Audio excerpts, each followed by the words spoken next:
And all I could think was, like, at this point, you're making me do my job on the phone. Like, this is what I do for a living, is these conversations and these dialogues with people. You're not doing me a favor at this point. This is not what I do on my free time, is converse with people about comic books. Like, it's literally what I do for a living.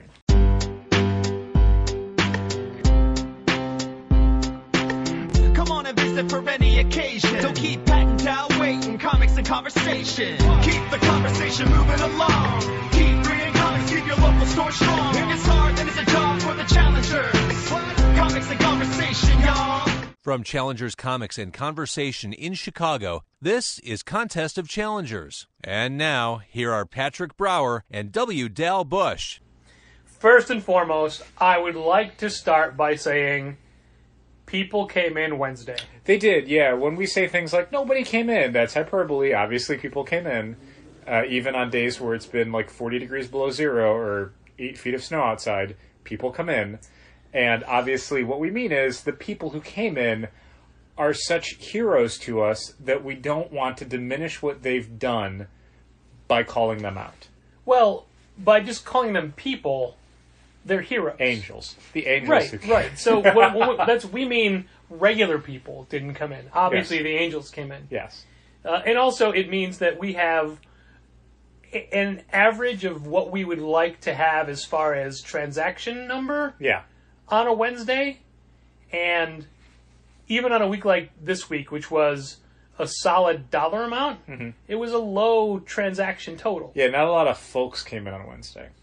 However, today, not a high dollar amount, but a significant transaction amount. Yeah, it felt pretty busy for there was 60% of the day I was there for. There was there's some lulls, but I mean it was a solid number. Up by about 20 from a recent average Thursday. Wow. Yeah. Crazy. 20-ish. Crazy. Give or take by about a little bit. So yeah, when we say no one comes in, we just meant we didn't hit what we wanted the average to be. Yes, the people who came in, though, are great, and we appreciate them. Never think that we don't. Secondly, I would like to say I loved my car. Yeah? I did. My blue... Past tense. 2006... Ford Escape hybrid. Never had a hybrid before that car.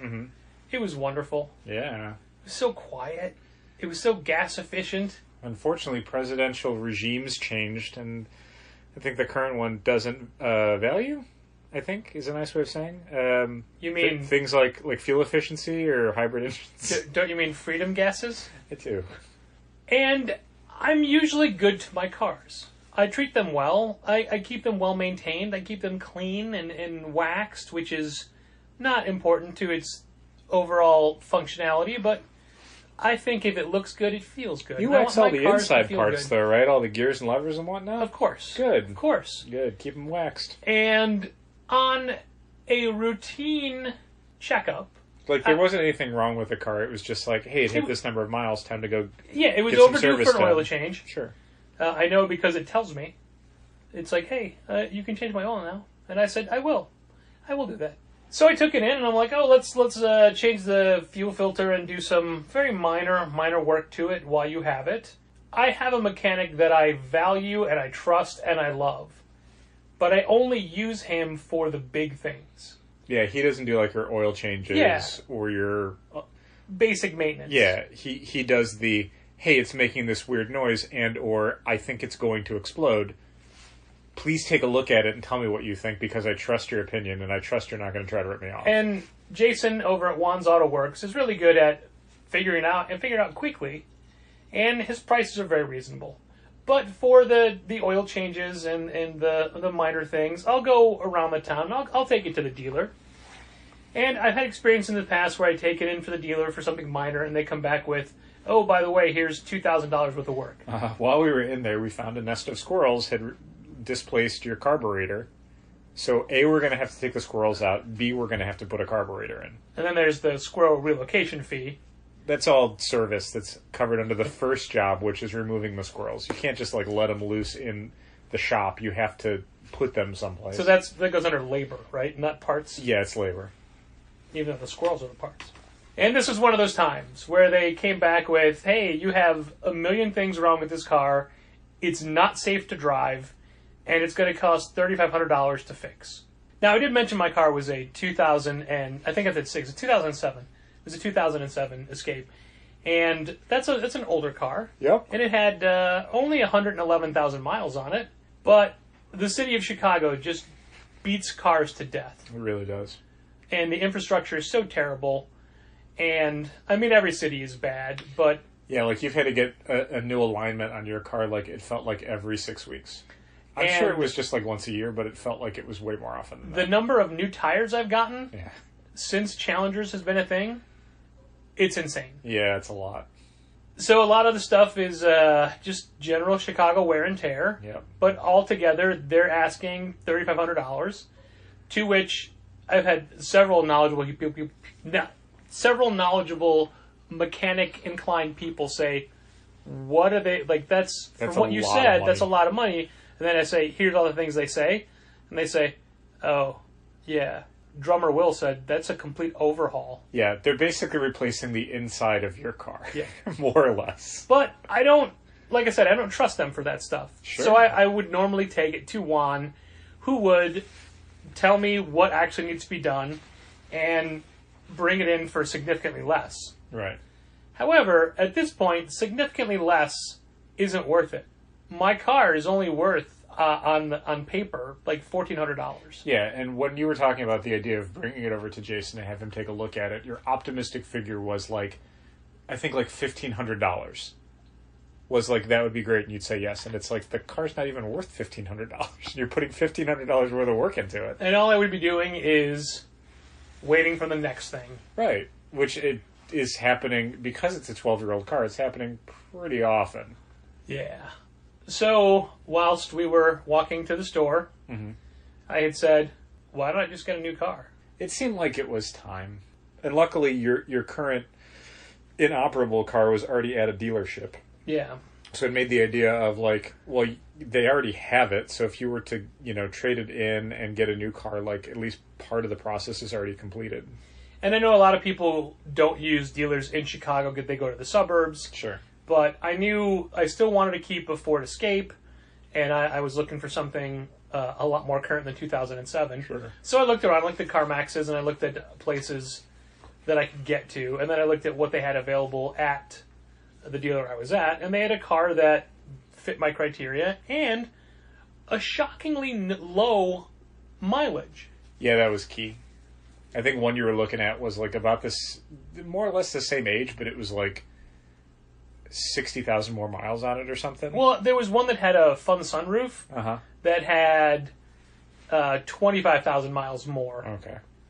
But also because of the fun sunroof, it was also a couple grand more of a price. Paying for that sunroof. So it turns out, because they still have the window sticker for this car, when this was new on the lot and after all the instant savings, can you guess what this car goes for originally? $25,000. Exactly $25,000. I did it. Price is right. Yeah. So I got a 2016 model that only has less than 14,000 miles. It's great. Which is like a year of driving for me. Yeah, that's basically a brand new car. Yeah. I can't believe, and even the finance guy was like, I cannot believe that there's a car with this low mileage on this lot and that no one had bought it yet. Sure. But, as you and I talked about before, I don't believe a lot of what any car salespeople tell me. No, and I'm sure there's people listening to this who've worked in auto sales or know someone who's worked in auto sales. It just is one of those professions that I think most people have the bias that it is an untrustworthy profession. Like, there's a lot of invisible numbers that go into car sales and truck sales, and that's why, like, a few dealerships will flat out do the, like, no haggle price thing. Like, we are not going to... Yeah. Like, this is the price. You see it on the website. You come into the showroom. That's the price you're going to get. It's not, oh, that's the price online for a different car that we don't have right now. This other one costs this much and has these options. If you want this other car, there's a fee to get it from here to... And it's just, there's a lot of... Again, like invisible numbers where they could make up basically anything and you're like, I don't know this business. That sounds like it's possible. I don't know. But then you usually leave thinking, did I get ripped off? Like, and that's the thing. I don't want to make this about comics retail. However, why would you want to do that? However, on a comics industry business podcast on the Yak Channel Podcast Network in Chicago, that's insane. One of the reasons why we don't like marking up comics, why we don't like doing the kind of collector's game, is because a lot of those numbers are just kind of, this is what the market will bear. We don't really have to justify it. I like being able to say, this Batman Last Night on Earth #1 is $5.99. You flip it over on the back, it says $5.99 USD. This graphic novel, the Saga Volume 1, is $9.99. You flip it over, it says $9.99 on the back. I find it very interesting you say this. Why? Star Wars number 108 came out today. What did that book cost? I have no idea. $6? Yeah, $5.99. Okay.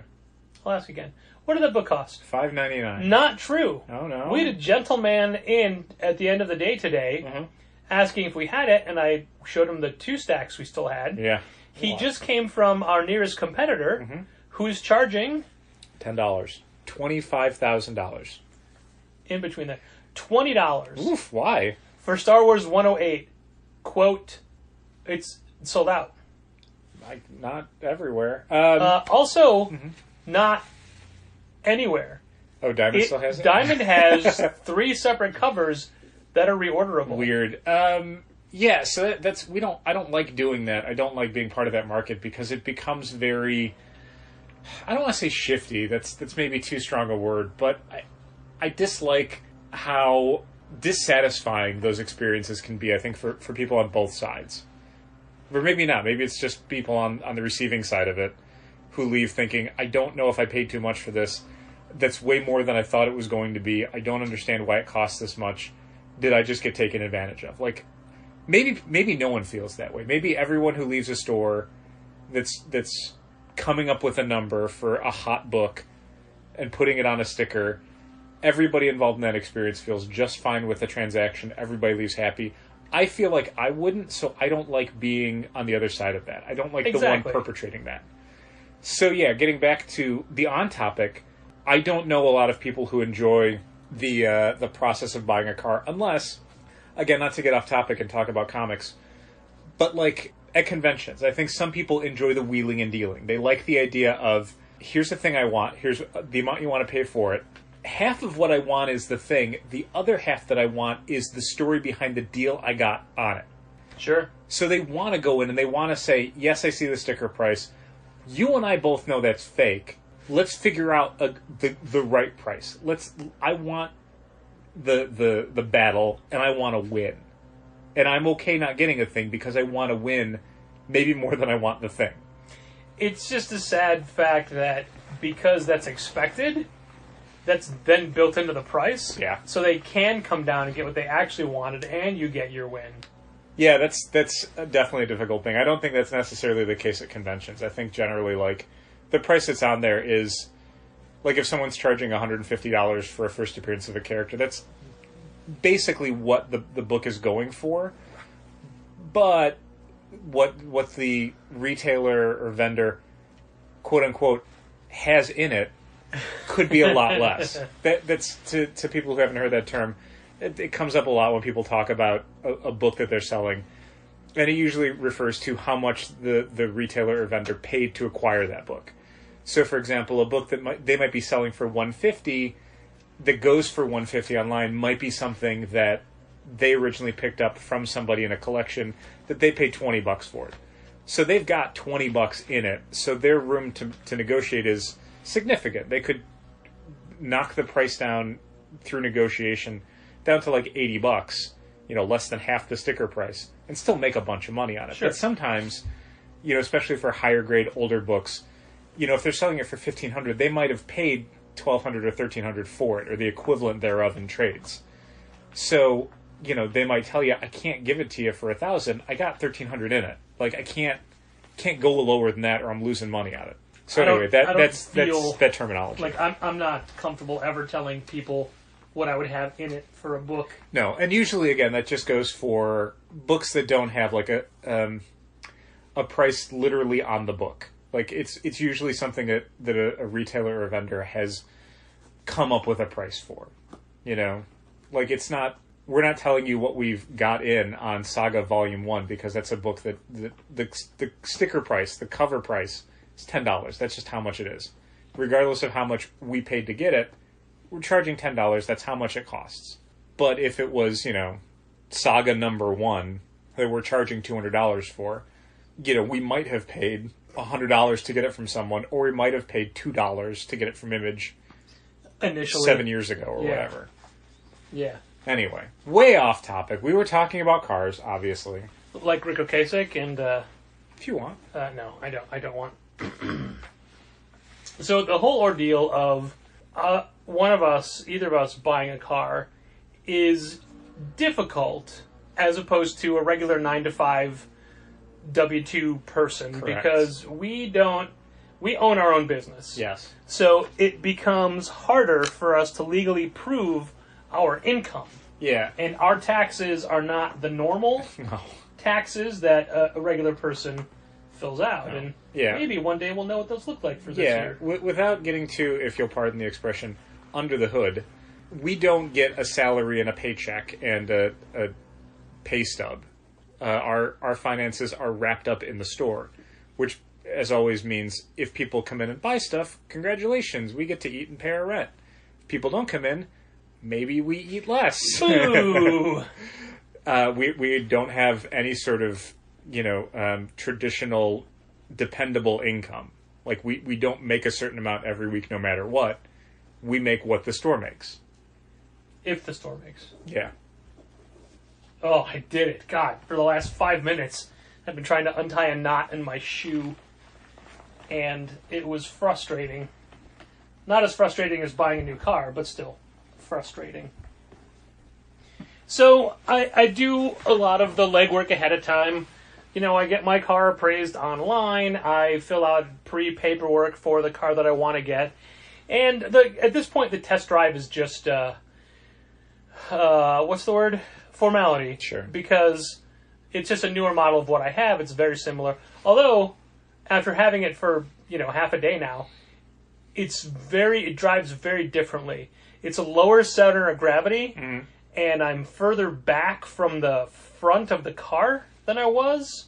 Like, it's got a longer nose. Did you practice doing any parallel parking with it yet? Not yet, but just backing into the garage to get to the studio was very different. Sure. Like, my first try landed me smack in the middle of the garage. Obviously, if there's another vehicle there, I would be more diligent. Sure. And I got to learn to use the backup camera, and it's got the same functionality for all of the audio that my previous one had. Mm-hmm. I just have to learn it. It's just in a different setups and all. Sure. But anyway, just the I don't want to say sheer indignity of it, but you got some pretty real texts from me. Yeah, it's during the day. It's eye-opening and a little demoralizing when you have these things where you feel like you're doing okay financially and you're living an adult lifestyle with access and to adult responsibilities, and then you go to a place and you're basically told, wow, you are like a baby or a teenager. You are not a grown adult who has decades of finances. You are basically like a figment of your own imagination. It's not like I haven't bought multiple cars in my life. Uh-huh. A lot of new cars. I don't buy new cars anymore. No. I bought a house at one point. I do these things. Sure. You did the same. You did all the same. I did. I've bought multiple cars. I've bought a house at one point. It's eye-opening to, at this point in our careers, to still not feel like... solidified? Yeah, that's a good word. Thank you. I was trying to say something that didn't sound so woe is me. Sure. But also so helpless. Yeah. No, I mean, like you're saying, like it's difficult to go into a place where the minimum expectation of, like, you're an adult who wants to buy a car. Great. Show us, like, proof of income. Like, show us the pay stub you get from your job that you can get from basically any job. A teenager who works at McDonald's has a pay stub that says, I work at McDonald's. This is how much I make. This is how much taxes take out. This is how often I get paid. All of this is here. I give you a few of those, and you can go, okay, well, we know you can spend this much on a car, so we can give you this kind of loan. But when you have a business that basically is, we could make anywhere from, like, zero to tens of thousands of dollars in a week, places who are going to give you a loan don't want to hear that. They don't want to hear that the range is down to zero. Yeah, right? That's a big warning sign for them. That's like you going to a place and asking for a loan and saying, here's the pay stub from the place I work at. This is how much I get paid a week. Some weeks I just don't go in, though. So when I do go in, this is what I make. Yeah. Cool. How many weeks in a row do you work? I don't know. It changes. Sometimes a lot, sometimes none. And again, I feel like I have a good handle on what's expected of me, and I did my research ahead of time. And I couldn't help, because, buying a car is a very boring process. It's a very long process. It's a very long, boring process. You're just sitting by yourself playing wordscapes on your phone for a while. While they're doing things. So I had comics in my bag. I just didn't feel like bringing them out. Sure. Because once Why show them you're reading comics? They already don't want to give you a loan. Yeah, exactly. Don't give them any more ammunition. Honestly, though, when you're reading comics in the real world, people want to talk about the Avengers movie. Oh my god. Yeah. Which also happened today. I don't want to interrupt your story. Sure. However, at one point today I had to talk to someone at tech support for our point of sale system. And at one point they're remoting into the system, and it's a half. I'm laughing because I overheard Dow's part of this conversation. Yeah, it's in half an hour I didn't want to spend doing this. I wanted to go home. But I managed to pick up the phone literally a minute before I was about to leave the store. And it was tech support calling back to try and fix the problem that I called them about, I can't remember, Tuesday night? Yeah. Tuesday night. For the store, that is the best case scenario. Oh, yeah. I mean, absolutely. Like, it's definitely a bullet dodged in the sense of, like, I already had experience with it. I talked to this guy. I know more about how the system works than you do. So having you have to do it would have been worse for everybody. But it was still, like, I was literally out the door. Yep. Like, I was in the process of, like, do you need anything before I go? Oh, the phone's ringing. Let me grab it real quick. Oh, great. I know this area code. It's our point-of-sale technician. Anyway, so it was a half-hour process of them remoting into the system to try and diagnose and fix the problem. And at one point, there was basically just, like, the database was updating. And that, we have a very large database. We've had the same point-of-sale system for almost 10 years now. And that means that we have a lot of items. So when the database updates, there's a lot of updates to apply. It can take, hopefully, just a few minutes, but sometimes it can take, 8 to 10 minutes. So there's a period in there where we're just, me in the store and then the technician who's remoting in are both looking at the same screen and nothing's happening. It's just in the middle of updating. And there's no progress bar. You're just waiting for it to be over. Yeah. So there's silence for a few minutes, and eventually, like, the technician, trying to be a good person and knows this is boring and knows that nothing's happening, in the same way that we at the store would be like, hey, how's your day going? What's going on? But, they're a technician who works at a company that is in the comics industry, so they're mostly comics fans.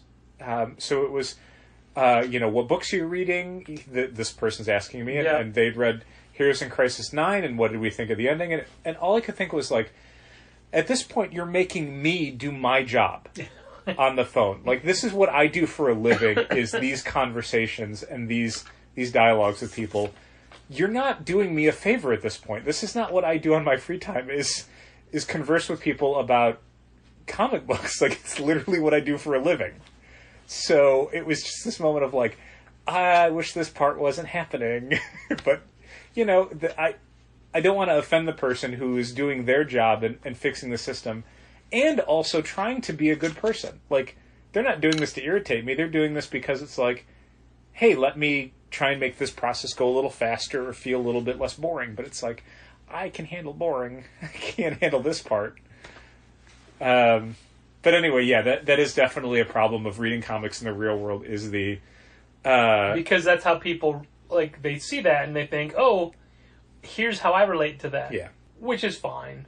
It's just, in that situation... It's a cost of doing business, you might say. Like... Occupational hazard. So, I walked to the store, I got my bag and my paperwork, and I took a lift to the dealer. Okay. The lift was a white van, like a Lincoln van. Cool. And so I walk up and I go to the back door and I go to open the back door, and the smaller driver yells, "Don't pull on the handle!"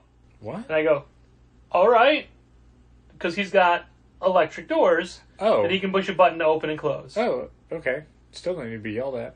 So I get in the car, and then I look at the door, and he pushes the button, and it closes. doesn't say a word the entire trip, and I liked it. Yeah, I gotta say, I don't usually go out of my way to converse with the driver, and I don't take a lot of like cars, but most of the times I have in the last few years, it's no one talks, which is I think fine. Yeah, I don't need that. Donovan Challenger told me that Uber has a category you can check off. Don't talk to me. That's cool. Yeah, I think that's a neat idea. The few times I've been in pools, the other people are just on their phones. No one's, sitting in the car trying to have a conversation or do anything other than ignore everybody else in the vehicle. for sure. I don't. I usually just sit there. I don't get on my phone or talk to anyone. I just sit there for a few minutes and then... Is it awkward when you're in the car that has all the chili pepper lights on and a really... String lights and stuff? A really talkative driver. Hey, it's Stu. How's it going? Yeah, right. With a fun hat. Yeah. It's a conversation piece.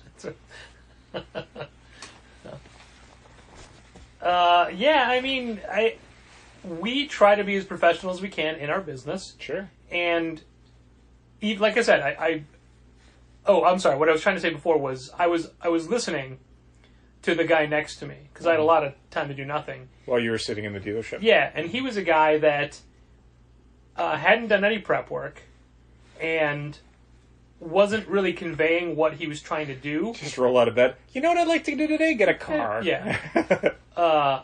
He had a bunch of basic questions. Fine, ask your questions. Sure. But he makes more money than I do. Sure. His credit score is way better than mine. Sure. Although I feel like he was getting a worse car. Don't recommend opening a business if you want good credit or financial stability. Mm-hmm. Just generally don't recommend it. And I do feel like these guys bent over backwards to help me, but I just think that it sucks that they have to. Yeah. I think that it's such a sad state of affairs when, I'm not going to get into it. We talked about it already today. It sucks. And I have a new car, which is a very good car. It's in great shape. Yeah. And it should last for a long time. I resent it. Sure. There's a couple of things, I guess, to bring up, and I don't want to play devil's advocate because I think the emotions you feel are valid, and I definitely feel a lot of the same ones at different times. There's been things that have happened this week for me where it's been like, oh, I thought I was doing okay as an adult, and all of a sudden here are these reminders of, no, you ruined your financial life 11 years ago, and it still hasn't recovered. I feel like a lot of people have similar, not those specific instances, but similar confrontations of their own mortality, if you will. But it's just that, both of us having them in the same week doesn't bode well for but I guess our mental well-being for the business. To go back to it, not to be devil's advocate, not to diminish, how you're feeling, because I think it's valid. The two things I bring up are, one, there's definitely people who can't even get what you got today. Agreed. Yeah. Like, for their financial situation, one way or the other, credit score or weekly finances, the ability to go to a car dealership and get a car, even paying more than they wanted to, non-starter. Like, it's not going to happen. They're not allowed that possibility. And the other thing is that I mentioned that maybe a few years ago, you could not have done the same thing. Correct. Like, so, in 2019, you had options today that you didn't have a few years ago. You're right. And I think that's a positive. I'm thankful that I have it. Sure. And like I said, I resent the car for not being the car that I had to give up. But I'm sure I'll grow to love this car. Yeah, I haven't driven it, but just looking inside it, I think it's a much better vehicle. Sure. It's just that this isn't over, this is just starting. Sure. Because I owned that last car, and I owned it outright for years. Sure. Now I won't own this car I'll be paying this car off at more than I wanted to pay per month. Sure. For longer than I wanted to pay it.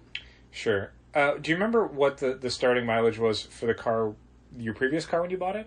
Yes, it was 80-something thousand miles. Sure. And I guess that's one of the positive things about this car is that the mileage is so low that if you had gone with something similar to what you bought a few years ago, it would be a hunk of junk by the time you actually paid it off. And that's the cool thing about this one is that... and that's why I bought this car. Like, there was a flashier car that I liked better that I said, no, that's not the responsible choice. Yeah, this one, while you do have a car payment for a number of years, during those years, you shouldn't have to put any money into the car. And I have a 4-year warranty. Yeah, that's great. And I have... I don't think you had a 4-year warranty in the last one. I had no warranty in the last one.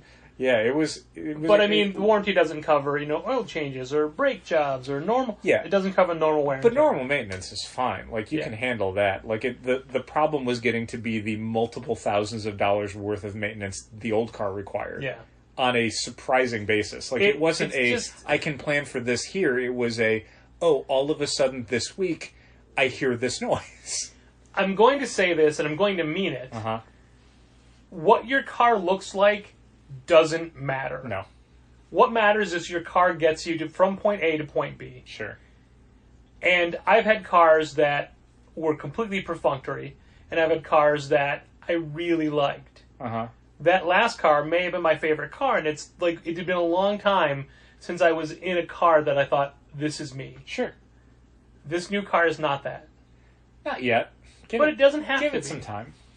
Yeah, I mean, it needs to get stickered up and things. Yeah, absolutely. I mean, you've got your license plates on it, but what you'll need some affectations on it, both inside and outside, and I think you'll find those. I was sad to lose the Prez bumper sticker that was on my car for the duration of it. Well, when they eventually come back and finish that series. Sure. They did in that Catwoman special. Nope, that's not the end. Yeah. So anyway, I feel that the buying the car story is relevant because, A, you already made the links to marking things up. I put a few in there. You did. And B, like the size of a car that is needed is so we can actually get our product every week. Yeah. It is not Patrick bought a car because Patrick likes having cars. It was the store has a definite need each week to pick up boxes and do other store-related things. So there's a specific size of car that is required. Yeah. Plus, I think you like a bigger car. Like, you've had big cars and small cars. I think the one you... Yeah, I did... The biggest swing I think I've ever seen you have from, I absolutely want this kind of car, this is how I see myself, to, I wish I could get rid of this car. It was the biggest mistake I ever made, was the smaller... was it a Charger? What was it? What was the red car? Mustang. Yeah. No, that was a terrible move. Yeah. Why did I ever do that? You were so excited, and then you got it, you're like, I hate this so much. Yeah. God, was the next one after that, was that the gold van after that, or what was that? No. It was, so my very first car ever, and again, this is really good comic-related stuff. Sure. Was a Buick Skyhawk. That was a 1979. It was basically abandoned behind the apartment I lived in college. That's all you do with Buick Skyhawks. You just abandon them. And a friend of mine helped me get it running over the summer, and that's cool. It became my car, and it lasted like 6 months. It's a very fun all-American teenager story. Right? And then I had a Ford Escort, which I bought brand new, which was a gray car, and I loved it, but it was so basic. It only had a driver's side mirror. Weird. It wasn't required to have both back then. Wow. It was like no air conditioning. It was roll down windows, sure. Hand crank windows, because it was like a 1991. Sure. Air conditioning at that point, I believe, was just a block of ice that was installed in the car every morning with those giant tongues. Yeah, those giant metal tongues. Right. Once that was paid off, I got the Mustang, and I thought the Mustang was a terrible idea. Mm-hmm. Then I went from the Mustang to another Escort, but a 4-door, a black one. Okay. And at that point, I was downtown, and that car was too small for what was necessary for downtown. Okay. So then I went to an Explorer, which was just a 2-door hatchback, and that might be my all-time favorite car. Okay. That was a great car. I got rid of that because my then car guy had said, hey, we got a car that's perfect for you. You should totally come get it. And that was, I thought he said it was a Freestyle, and I got excited because that was a nice SUV, but it was a Freestar, which is a van, but he talked me into getting the van. And the van did make the downtown deliveries considerably easier. I'm sure. But I only had that for a year before it got totaled in an accident, which was not at all my fault. And the person whose fault it was admitted immediately that it was their fault. That's cool. From then, I borrowed a Chevy Trailblazer for a year until I bought the van that started Challengers. The green van? Yeah, which was I forget. It was my only non-Ford, but it was a Ford. It was a Ford engine. In I honestly forget what kind of. Okay. But it was basically another van. Yeah. And that was a good car, but that car died. Yeah. That car died, and then I got the Escape, and then the other Escape. So I've had multiple cars die. Sure. A lot of cars in my life. That's cool. Not as many as people in my family. They seem to jump cars a lot. Sure. But hey, if you can. Yeah, I've got family members who lease, and basically like every 2 or 3 years they just get a new car. Like there's nothing wrong with it. It's just like the lease is up and like, I'm gonna get a new car.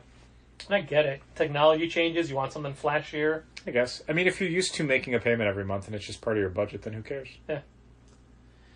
Now I'm waiting for the future where I don't have to make a payment. Yeah, right. Good news. My first payment isn't due until July. Fantastic. That's a whole month away. Yeah. So anyway, that is the I bought a car story, and it played into comics in some specific ways. Do we want to update our Tom King story from last week? It's not ours. We didn't break it. Yeah, I guess. I mean, we can just do a quick update. Basically, we talked last episode about how news was breaking that Tom King was leaving the ongoing Batman book. It was rumors through the whisper part of the industry, and then people on Twitter, and then Mitch Gerard saying, "You guys, everything's going to be fine. I know things."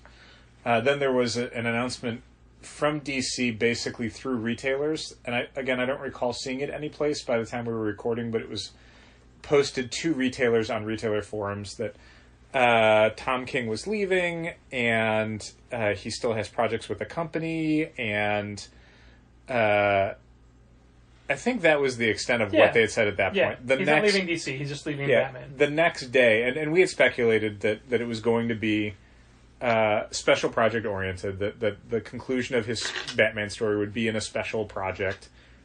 I had brought up story reasons. Other retailers had contacted me to remind me that it was probably also because number ones will sell better than number 86s or whatever. Sure. Which is a super valid thing. So thank you to Jermaine Exum from Acme Comics for reminding me about that. I like that Jermaine will talk to each of us about different topics of the podcast. Mm-hmm. Sure. Separately. Which is cool. Yeah. So yeah, the next day after we recorded, and I think a couple days before the episode went out for non-Patreon subscribers, DC officially announced that Tom King would be doing Batman Catwoman, a new monthly series launching in January 2020 with his Heroes in Crisis artist, Clay Mann. That would be a 12-issue series that would conclude his Batman run. I don't know if they said officially conclude, but basically it would be the next stage in his story from Batman. I think we've heard rumors about who's going to be taking over, both in the short term and the long term. We speculated who could be, and I posed that question to a bunch of people this week.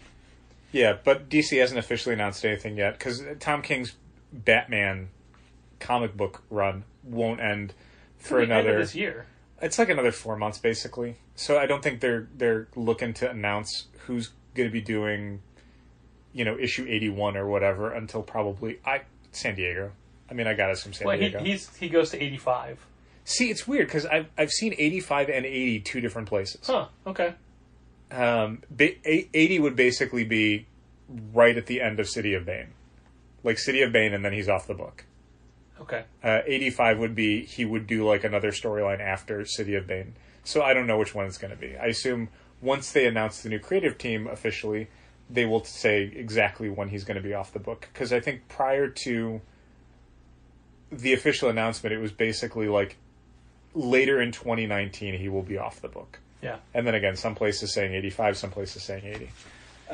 The rumors of who takes over in the short term, and I don't mind saying, because it's a rumor, we don't know anything. Yeah, I heard it from you, so that's my source. Well, you should trust your source. You've been right a lot in the last couple of years. Okay. Warren Ellis and Brian Hitch for a 12-issue story. Yeah, which again would be monthly. Not twice a month. Yeah, separate from this, I think DC has announced or mentioned to retailers that all of their twice-monthly books starting in 2020 will be once a month. So books like Wonder Woman, Justice League, Batman, Detective, Flash will all shift to monthly shipping from twice monthly shipping. Maybe not all at once, but it's definitely happening. That is the plan. So the other part of the Tom King news was... Wait, I didn't finish the other rumor. Oh, sorry. So after Ellis Brian Hitch and Warren Ellis. And Hitch, which, by the way, Hitch has been saying in social media posts that he's working on a Batman project, so that just feeds into it. Sure. But who knows? After that, the rumor is Bendis takes over. Yeah, which you had mentioned it as a prime suspect, and I discarded it, partially because I don't think it would help the sales, really. I think there'd be a 1 or 2 month bump, but I think people, looking at the sales on Superman in Action, I don't think it would do a lot for that book long term. It would be fine. Again, I think the sales floor for Batman is very high, so Bendis isn't going to tarnish the book. He's not going to, make people quit reading Batman who've been reading Batman for 30 years. The other thing is that creatively, I don't know. Like, when Bendis was announced as signing with DC, I think people immediately said, oh, he's obviously going to be doing Batman. He's a crime guy. He's done a lot of, street-level crime-style characters at Marvel. Clearly they're going to put him on a Batman book. So when DC announced, no, Superman, I got real excited because I'm like, oh, that sounds real interesting. And his Man of Steel stuff was very fresh, and I really enjoyed it. Not to say I'm not looking forward to reading Batman Universe by him and Nick Darrington. I like Nick Darrington a lot. But there's something about Bendis doing Batman where it's just it's so obvious that I'm just, I don't know, whatever. I joked this week when we were talking about Warren Ellis and Brian Hitch that I could basically already give you the solicitation text for the first issue because I know what a Warren Ellis Batman comic with art by Brian Hitch is going to be like. I know it's going to be about, a Black Ops team of soldiers that's gone off the reservation, modified with cutting-edge superhuman implants, and one of the main plot points is going to be whatever Warren Ellis read on a science website the month that he was breaking the story. There's going to be a lot about, cold fusion or something. I don't know. Whatever. Again, freedom gas. So I don't... Seeing these stories is just all right, fine. I think they'll do okay, but I think it's... it's not exciting. Do you know what I mean? Sure. It's not... Well, keep in mind... different. It's just oh, okay, well, that makes total obvious sense. It's just a rumor... And if it does in fact happen, it's going to happen. It's not going to happen for a year and a half. Yeah, it's fine. I don't know. I mean, I wish it was something where when I heard about it, I was excited. But even when we were talking about it last episode, when we were talking about conceivably, who would you put on it? Who could do it? No one came to mind. Well, you blew my mind with Jason Aaron. Jason Aaron's just who is the big... if Batman is one of the biggest icons in comic books... if he's a worldwide superhero icon that most writers would want to at least do a story on, who hasn't, and who would be a big deal. But again, Jason Aaron comes with a caveat of Jason Aaron is a contracted Marvel writer and he's not writing Batman. Right. I mean, when I was pitching it to people, it was wildest dreams. And that's the thing. There's... I can't think of anywhere where I'd be oh my god, I wish I could read that. That sounds so amazing. There's plenty of people where I would enjoy the book, but I wouldn't salivate for it, Sure. And I agree. I think that's a big part of it, because there isn't a name that makes you do that, but I'm going to give you... Sometimes comics are like that, though. 2 more names that came up in conversation this week. Okay, I'm ready. One from someone I was talking to today, and one from me. Sure, ready. Donny Cates. I mentioned Donny Cates in the previous episode. Yeah. But I also cautioned that Donny Cates is a contracted Marvel writer who is not going to be writing Batman. Right. I think Donny Cates would be interesting, sure. Yeah. And then I had suggested, and purely on a hypothetical, do you think we could get Saga fans to read Batman if it was Brian K. Vaughan? BKV wrote Batman. You can buy collections of his stuff. But he didn't do... He did, short stories here and there. He didn't do... the ongoing series. Scott McDaniel to come back. He didn't do an overarching story. I wouldn't find that very interesting, to be perfectly honest. Okay. I like Brian K. Vaughan a lot. I've been a fan of basically everything he's done, more or less forever.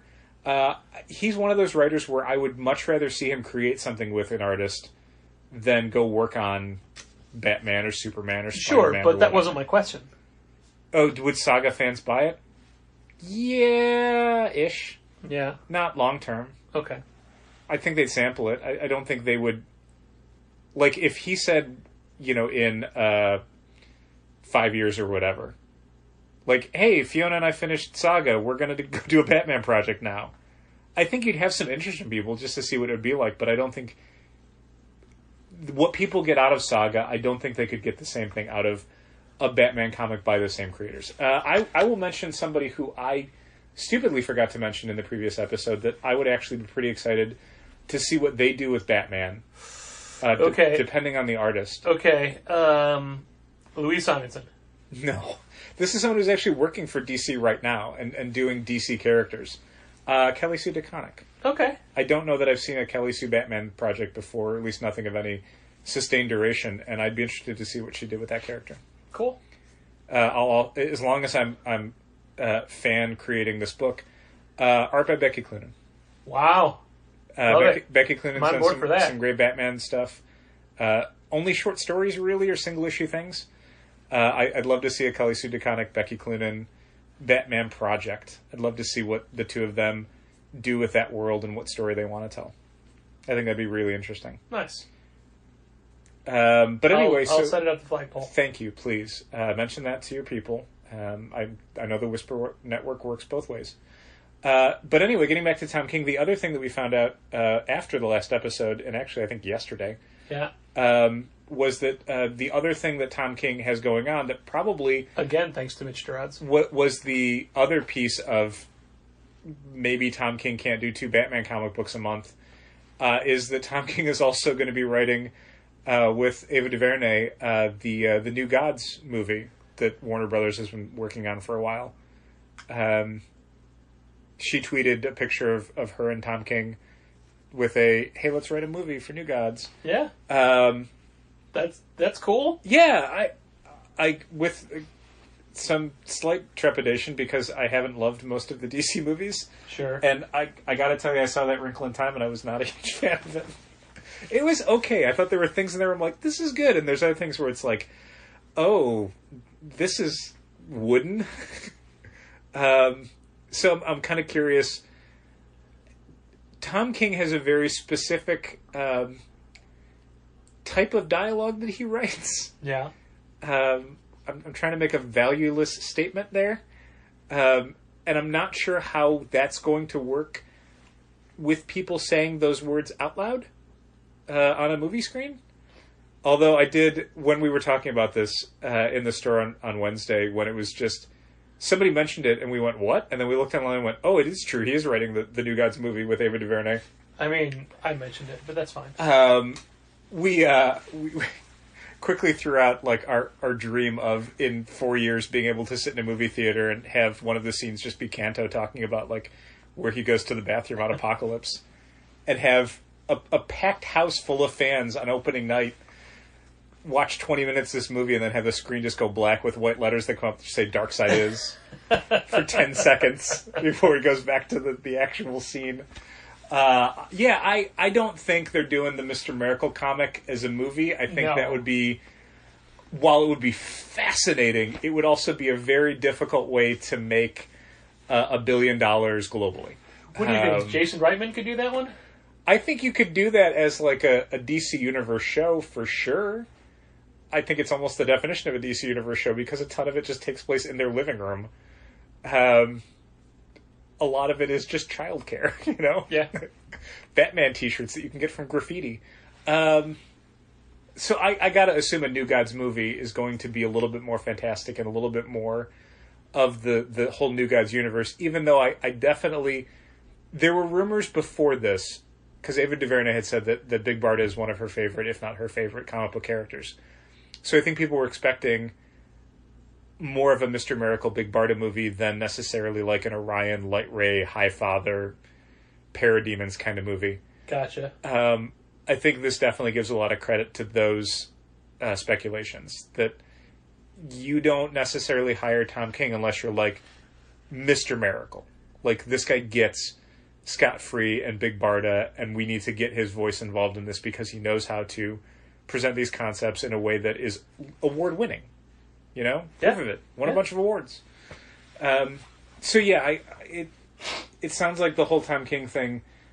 We're kind of working backwards to put it together, but it definitely sounds like Warner Brothers was like, this guy is co-writing the New Gods movie, which means that he can't do 2 Batman comics a month for the next year, but he can do 1 Batman comic a month for the next year. And also whatever his next Mitch Gerads project is. Right. Yeah. Like, I know that they're doing some follow-up to Mr. Miracle, and there was already talk of a Sheriff of Babylon sequel yet to be titled. Yeah. Along with whatever else he might be working on, who knows. I can't remember if I ever bought Volume 2 of Sheriff of Babylon. It's very good. Has a great ending. I don't know if I owned it. So yeah, we talked about Tom King, and we were jumping the gun a little bit. I'm glad that DC was able to make a formal announcement just a couple days after the rumor mill was running rampant. It's unfortunate that they probably had to do it before they're prepared to, but it's how these things work in any entertainment industry. Someone somewhere is going to leak something, some story is going to break. Well, I just wonder how much of the information we're talking about now is going to change by tomorrow. Like, I won't have bought a car. I hope not. That would be a shame. Yeah, I think I already joked about the idea that while I'm very excited to see what kind of movie Tom King and Ava DuVernay would put together, I also don't think it's ever going to come out. Like a lot of movie things, especially at DC, I think it's a thing until no one's on the same page anymore, and then all of a sudden, you know, the higher-ups change, and the roadmaps change, and all of a sudden a New Gods movie by this creative team is not greenlit, and is not happening, and everyone moves on to other things. I was talking with someone today who was interested in an upcoming Vault book because it's been optioned. Oh, God. And I'd mentioned, like, yeah, we don't carry full line of Vault. Also, everything's optioned. And then, well, that was my point. Like, so many books are optioned all the time, and even if 20% of them actually get made into a TV show or a movie, and then we started talking about that kind of thing. But then it made me realize, like, there was several people looking for things today we didn't carry. Mm-hmm. Somebody called looking for a comic called Horror Show number 1 that came out this week. Oh, do you know who it's by? I forget. I looked it up. It's orderable. We didn't have it, and they said, "Oh, I'll try around." Good luck. Somebody else looked for something they thought was a Vault comic, which wound up being Comics Tribe. Oh, okay. Also came out this week. The first issue of the series already unavailable. Okay. And I really feel bad for comic fans who are looking for smaller, niche books, because they're hard to find because you just can't carry this stuff. You can't carry everything, is what I mean. And like 3 times today, it's like, oh, we don't have this book that you want. And yeah, I spent a lot of time apologizing for things that we don't have. Yeah. Most of it, I'll be honest, most of it are things that we couldn't get. Either it's something that's completely sold out at the publisher or hasn't even been released yet. But I spent a lot of time apologizing because we don't have this thing that someone's looking for. well, I mean, these are things that we could have had. We just chose not to. But carry. there are things. But at the same time, if 5 people come in a day and say, I want this comic book, well, holy shit, yes, I'm going to carry that comic book from now on, and I'm an idiot for not carrying it before now. But if one person comes in a year... Right. No, I know. But my point is, these were 3 books that had come out this week. A lot of books come out. But also though... How big the new catalog is? 600 pages. Yeah.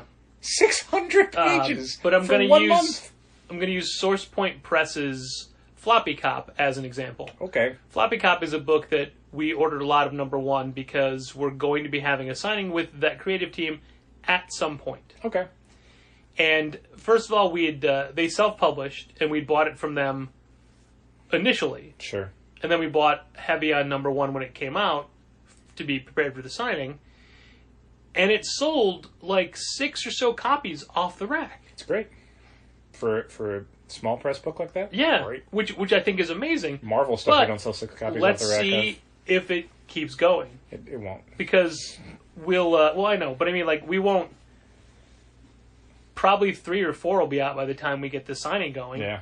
So we'll see, if people are still going. But things always drop off. And number 1s will usually sell. I mean, there's been any number of small press books where we sell 4 or 5 copies of issue 1 and then 0 of issue 2. So small press companies are taking advantage, or not taking advantage of that, but acknowledging that and doing returnability to number one. Mm-hmm.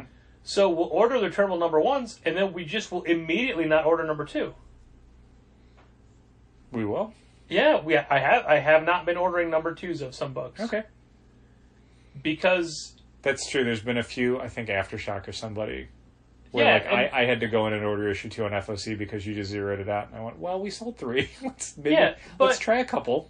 But at what point... So, let's say you get 3 of number 2, you sell 2. Uh-huh. You order 2 of number 3, you sell 0. That's 3 books you haven't sold. That doesn't make up for what you have sold from 1 and 2. Yeah, But my... And I keep saying my point is, but I hate having that fatalistic viewpoint. Yeah. I want to believe books can find homes. There's Sure. so many good books. The new previous catalog's out this week. There's so many wonderful, fun-looking graphic novels and all-ages books and things that I'm like, man, I wish we could sell a ton of all of these. Everybody and does. we can't. Well, I wouldn't say we can't. There are books that we wish did better, and there's books that have been disappointments.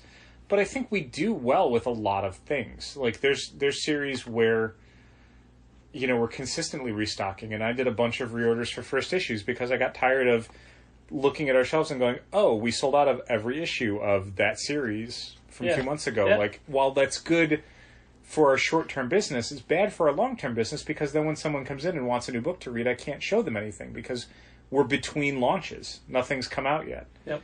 So I spent some money and restocked on like Daredevil #1 and Green Lantern #1 and Young Justice #1 and Little Bird #1 and Captain Marvel #1 and on. Things that we had sold out of because it's like, yeah, it's 5 months old, but someone's going to be looking for a #1 and I'm going to be able to go, here's Grant Morrison's Green Lantern #1. And they might never come back for 2, 3, 4, or 5, but they'll buy that #1 and I can make $4. Yeah. I might make $0 if I don't have that book. That wasn't even on my topic of things to talk about. I'm going to be very quick through the rest of the things that... Fine.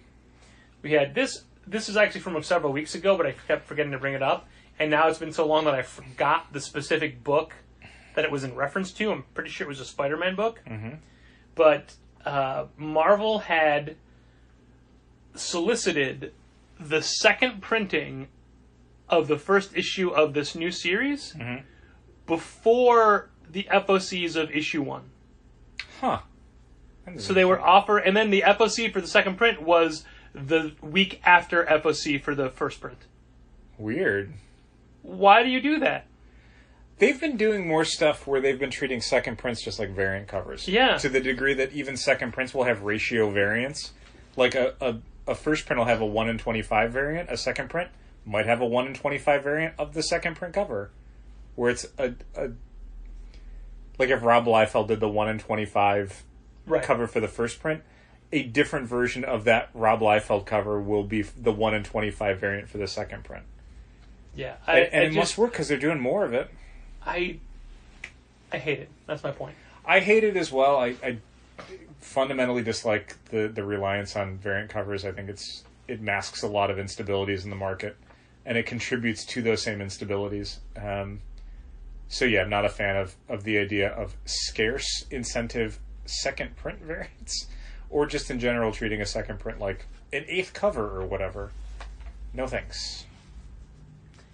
Wasn't there a big deal with Hellboy and the BPRD recently that it was ending? Maybe. I think they might have heard that, but I don't know. But I mean, like they did it. Mignola... Oh, Hell on Earth ended. But that was the end of Mike Mignola's story, and that was like, he's like, I'm finished with these characters. I don't know if I remember David that Harper part. did a big piece about it going away. Take your word for it. And now there's just new Hellboy and BPRD stuff coming out. Every month, yeah. Yeah. I felt like it was the hack slash ending. Yeah, I guess. I mean, way back when he killed Hellboy, it's like, Hellboy's done. Like, well, there's tons of backstories that you're still doing every month. And then sure, the character came back to life, so it's like, all right, whatever. It's weird. It's so weird to me. One of the things you get to hear from me every week while I'm trying to put together the weekly newsletter is how much I don't like most publishers' blurbs for their books. Mm-hmm. because I have to put those in the newsletter, and there's a difference between somebody reading previews and getting excited for a book to buy and what we put in the newsletter. We need to keep it short. People aren't going to read a full paragraph about a book. Mm-hmm. And you need to get your reader excited quickly. I'm not saying you have to do this plus this equals this. Yeah. But that definitely helps. But most of the time, I find myself dramatically paring down and cutting out what the publisher has said their book is about. Mm-hmm. And Marvel, of course I'm picking on Marvel, Marvel always has, like, they don't do a paragraph, they do bullet points, and the first one is a line that's always all caps, which I always just immediately remove. And, like, this week's Black Cat #1, they talk about, finally, in her own, her first ever ongoing series, which I'm guilty of using the phrase first ever as well, but isn't first just the same? Yeah. In her first ongoing series. It was her first ever. She's never had one before. Yeah, that's what first means. But it just sounds more dramatic. Her first ever. Spinning out of the pages of Amazing Spider-Man, blah, blah, blah. But it actually did give you a blurb about what it was like. But, like, I often say, oh my god, and, like, read out how bad I think something is. Mm-hmm. This week, though, I did the opposite. I found one of the best blurbs for a book coming out next week that I've ever read, and it is for the image collection for Cemetery Beach Volume 1. Yes. Actually, I probably shouldn't even have said what it was. What I book should it have was? just... Yeah. Too late. Do you have it pulled up, sir? A professional pathfinder breaks out of a torture cell in pursuit of his worst extraction scenario ever. Escaping on foot across a sprawling and secret off-world colony established 100 years ago and filled with generations of lunatics. His only ally? A disaffected young murderess. Perfect. Yeah, excited to read that book. To the point, tells you what it's about, gets you excited, doesn't ruin anything. Probably the best descriptive blurb I've ever read. Yeah, very punchy. From Warren Ellis and Jason Howard, the creators of the critically acclaimed Trees, which is currently being adapted for television. Yeah, I don't care about that part. That part I care less about. Yeah. Just that description makes me want to read this book again, and I've already read it. Yeah, so here's a different one I'm just pulling out of my hat. Spinning out of the pages of Amazing Spider-Man, all new ongoing series. The Black Cat is back and starring in her first ever ongoing series. Felicia Hardy has a taste for the finer things in life and a certain set of skills that can get her into any mansion, vault, or museum to procure said finer things. But due to her actions in Amazing Spider-Man, Felicia is not only on the run from the police, but also by the New York Thieves Guild and their boss, Odessa Drake. High-octane heists, climactic chases, and twist after twist that will keep you on the edge of your seat like a cat on a perch. In this issue, find out a secret from Cat's past in a bonus story that sets a foundation for the future. All this in an all-new Marvel Meow short story by Nao Fuji. First, can you tell me how many different things were all caps in that? Well, the whole first sentence, spinning out of the pages of Amazing Spider-Man. The whole second sentence, all new ongoing series. And then Amazing Spider-Man, Odessa Drake, in this issue, and Marvel Meow. Odessa Drake is not a named character. Their boss, Odessa Drake! Exclamation mark. I do like how you emphasize that when you read it. It's in all caps. How else do you say all caps? Just utter garbage. There are sentences in there I would absolutely keep to tell you about what's happening, but just oh man. Like, I don't want to read that book because of how bad that is. It's not a very compelling solicit, that's for sure. Here's what the solicit is trying to say, but isn't. Mm-hmm. Well, you're buying Catwoman. Yeah, I think they left out the most important part, which is weird, because I would have probably led with... Art Germ variant cover. Art Germ variant, open to order variant, is what I would have led with. I'm telling you, if some company had the balls to release a comic book that was called Art Germ variant, it would sell a minimum of 30,000 copies per issue. Sure. Minimum. And that's just to the stores that are doing their exclusive logo covers. You had a fun take on White Trees. Oh, it's Dream Daddy D&D. Yeah. Yeah. I think it's a good idea for a comic book. I think the idea of take what people are clearly passionate about from the Dream Daddy franchise, which is now both a computer game and a graphic novel. Available in Challengers right now. Do we have it on the front table? I think we did. I don't know if we do or not. Well, we did. I'll double check tomorrow. I hope we didn't. Maybe we didn't sell them all. That'd be great if we did. Do that and just apply it to Dungeons and Dragons, which is hugely popular right now, thanks to any number of role-playing game streaming shows. I don't even know what to call it. I'm sure there's a better name for it. Sure. I know I've read something where someone's described what things like Critical Role are, like what that type of show is called, but it all sounds very preliminary to me. Like no one quite has figured out what the genre of watching people play D&D on a camera is yet. Sure. Got it. I'm not super thrilled with the format. Yeah, 2 40-page issues seems like someone somewhere planned on an 80-page graphic novel and a publisher went, yes, but can we do 2 40-page issues first to make some more money off this? And then the announcement that it won't be collected for a very, very long time. Yeah, I don't love that. Because I didn't love it when Brian K. Vaughan did it, and I give Brian K. Vaughan all the slack in the world, so I'm going to love it a lot less when Chip Zdarsky and Chris Anka do it. And people will go, it's 2 issues, I'll wait for the collection. And we'll say, it's not being collected for a year. And they'll say, I don't care. Yeah, they'll still wait. Yeah, they'll just wait. I think not releasing it as an original graphic novel is a mistake. I guess the thing that maybe publishers aren't 100% clear on yet is that there is a large element of people reading comic books, very high number of people, that do not have a place in their lives for single-issue comics. Doesn't matter how good they are, doesn't matter how much they love it, they buy graphic novels. That's it. That's the format. So if you're going to be like, oh, here's 2 stapled together comic books that you can... They have nowhere to put them. Yeah. They're not putting them in a comic box. They're not putting them in bags and boards. They're not even going to put them on their coffee table. They're just not going to get it. So it's one thing if you want to do both, but to not do the collected format feels like a huge mistake to me. And I don't understand why you would do that, because it's not... The people who would buy the graphic novel, you cannot entice them or cajole them or coerce them into getting the single-issue comics. It's just not going to happen. They're not going to do it. Nope. We sold a lot of copies of Barrier, but we could sell a ton of Barrier graphic novels if that thing came out tomorrow. Yep. There's a ton of people who... We had a full set bundled together on the shelf for like a year. And those same people who passed it by for a year would buy it with no qualms. Hesitation. If it was a $25 graphic novel that we could just go here. But yeah, it doesn't matter how many pages each comic book is. They're not buying comic books. They don't buy comic books. So yeah, I know that a lot of publishers are having the problem of trade waiting, and we've seen the weird effects where people will say, oh, I'll wait for the trade, and then the trade comes out and they've forgotten why they want it in the first place, so they don't buy it. So all of a sudden you get people who just opt themselves out of buying it altogether because they're given the option. But I don't know that this is the solution. I don't think skipping the other format is the solution. All right, so my last topic is Vampirella. Okay. Have you read Christopher Priest's take on the new Vampirella book that he's doing for Dynamite? No. He had a...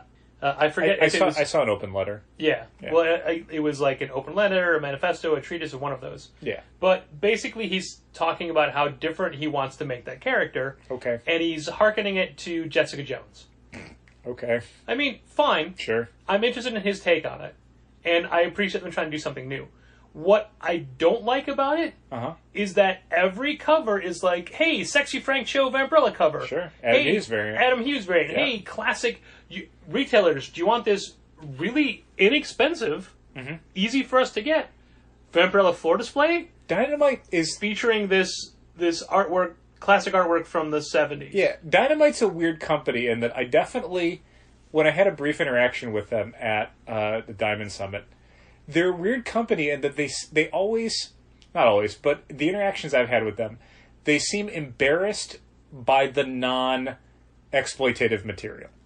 It's the weirdest thing where, like, the stuff that you'd expect them to be like, well, like, we talked to Zenoscope at one point, and Zenoscope was like, yeah, we do stuff like Grimm's Fairy Tales and stuff, and that's got a fan base, but we're also doing this other stuff. Like, we know that may not be what your store carries, so here are, like, all-ages comics, YA comics, just regular fantasy comics that you can have for your store that isn't the stuff that maybe you don't want to participate in that market. Dynamite seemed like, oh, Nancy Drew, yeah, but really we're excited about, like, these sexy covers for this comic book, like Sexy Red Sonja. Like, are you listening to me when I'm talking about how we're excited about, like, the Kelly Thompson, Jen St. Ong, Nancy Drew book and how we think that's going to do great for us and how we can't do anything with Sexy Red Sonja or Sexy Xena or Sexy whatever you're doing? Like, are you what?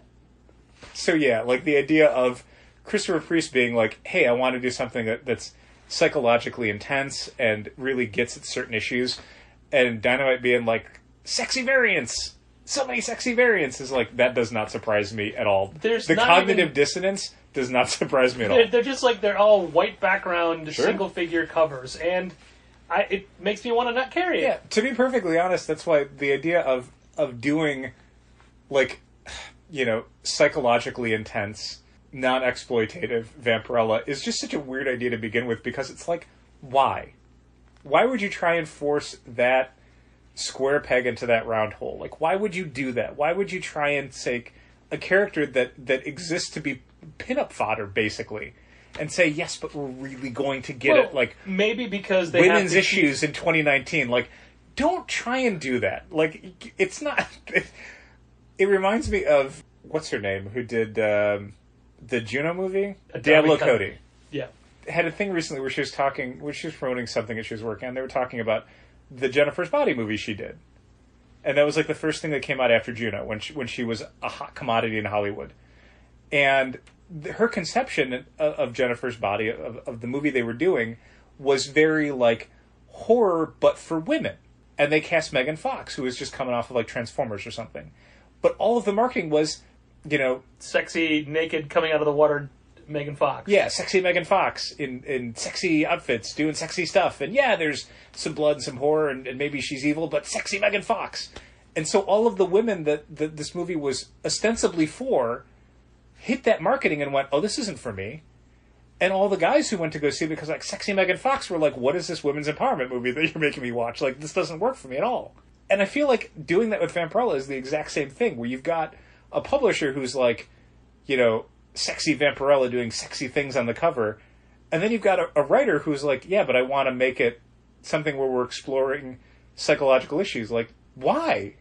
I don't understand why either one of the people involved in this, Christopher Priest or Dynamite as a publisher, why they're trying this. This seems like it's destined to fail. I don't understand it. Very strange to me. And they're not the only publisher that does that. No, but there's been more than a few people. But Dynamite, yeah, definitely in my brain has the thing of, like, I don't think they understand the non-sexy stuff. Like, I think they think they're Zenoscope, while other creators are like, oh, you're Dark Horse. Do you know what I mean? Yeah. Where there's like, oh, we can do these fun things with these licensed books. And they're like, I guess, but what's the sexy cover? Like, how do we sell this to the people who are getting all of the Boundless stuff or whatever? Oh, man. Like, I definitely think that they think of themselves in that vein. They think of themselves as like, yeah, you can do your interesting psychological take on Vampirella, but we're going to need a 1 in 50 $60 ruby foil logo variant to sell. So as long as you're okay with that, because that's where we're making our money. It's not selling people interesting comic book work. It's in taking advantage of a collector's mindset that will spend $150 each month on one issue of Vampirella across 7 covers. Like, they're dynamic forces, and they realize the more efficient way to create collector material was just to publish it themselves. Instead of doing, like, signed covers and variants and stuff. They just went, sure. Yeah, we'll do it. Yeah, what if we just got the rights to Xena and then made, like, 7 Xena covers a month? It doesn't matter what's inside. Like, it'd be cool if it's something that people are excited about, but it doesn't matter. I don't know. I'm being really mean to Dynamite this episode. I guess I'm sorry about that. Are you, though? I'm being very mean, absolutely. I don't know if it's unwarranted, but I definitely am being mean. I want a good segue out of it, just to be like, hey, we're done. But I don't just want to go, thanks for listening, because it's like, I'm being mean. Thanks for listening. I don't know. I mean, do you, like... No, we're good. Thanks for listening. Keep reading comics. This has been Contest of Challengers. Thanks for listening. Keep reading comics. Challengers is located at 1845 Northwestern Avenue in the Bucktown neighborhood of Chicago. 773-278-0155. Keep up to date with new releases and events at challengerscomics.com. Like Challengers Comics on Facebook, follow @Challengers on Twitter, and help fund this podcast at patreon.com/challengers.